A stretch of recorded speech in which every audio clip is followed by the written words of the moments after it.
নমস্কাৰ সকলোকে মোৰ ইউটিউব চেনেলটিলৈ স্বাগতম জনাইছোঁ। অসম চৰকাৰৰ কেবিনেট বৈঠকত কেইবাটাও গুৰুত্বপূৰ্ণ সিদ্ধান্ত গ্ৰহণ কৰা হৈছে। ইয়াৰে ভিতৰত এটা অত্যন্ত গুৰুত্বপূৰ্ণ তথা অতি সংবেদনশীল এটা সিদ্ধান্ত হৈছে অসমৰ যিসমূহ অৰিজিনেল ইনহেবিটেণ্ট লোক আছে, আদিম যিসমূহ বাসিন্দা আছে, তেওঁলোকক চৰকাৰে মৰাণাস্তৰ অনুজ্ঞাপত্ৰ প্ৰদানৰ সিদ্ধান্ত আজি কেবিনেটত গ্ৰহণ কৰা হৈছে।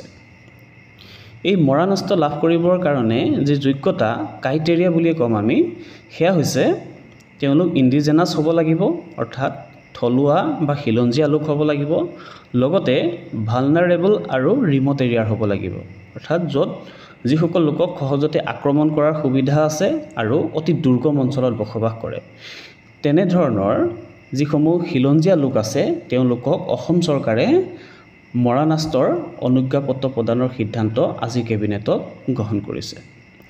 দ্বিতীয় এটা অতি গুৰুত্বপূৰ্ণ সিদ্ধান্ত হৈছে অসমৰ যিসমূহ বৰেণ্য ব্যক্তি আছে তেওঁলোকৰ সন্মানাৰ্থে অসমৰ 2খনকৈ ষ্টেডিয়াম আৰু এখন ইনষ্টিটিউট তেওঁলোকৰ সন্মানাৰ্থে তেওঁলোকৰ নামেৰে নামাকৰণ কৰা হৈছে।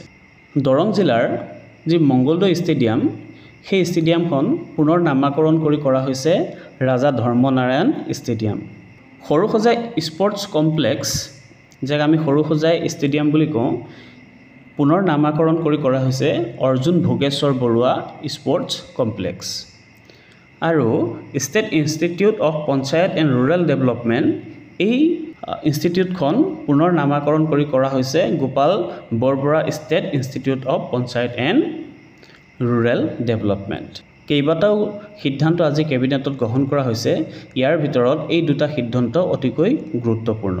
এটা অতি গুৰুত্বপূৰ্ণ, লগতে অতি সংবেদনশীল। আজিলৈ ইমানেই। ভিডিঅ'টি লাইক কৰিব, শ্বেয়াৰ কৰিব আৰু আশা ৰাখিছোঁ চেনেলটি ছাবস্ক্ৰাইব কৰিব। ধন্যবাদ।